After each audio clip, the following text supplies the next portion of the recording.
minute. The gentleman is recognized for 1 minute. Thank my colleague for yielding. Thank you, Mr. Speaker. The men and women who sign up to serve our country in uniform do so knowing they may not return home, and with the expectation that if the unthinkable should happen, their loved ones will be cared for.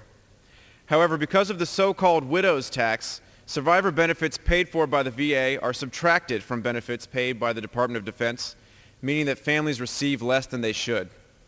For families of service members killed in Iraq and Afghanistan, this sudden loss of income adds an unnecessary burden to the tragedy of losing a loved one. The widow's tax also strikes the families of older veterans. Often the spouses of seriously disabled veterans give up their own careers in order to act as caregivers. And when these veterans pass away, the reduced benefit is not enough for their widows to make ends meet. With this bill, we will take a strong step towards righting this wrong by increasing the payments to survivors. This is the least we can do for our service members, our veterans, and their families, and it's the right thing to do as a country. I urge my colleagues to support this bill and yield back the balance of my time.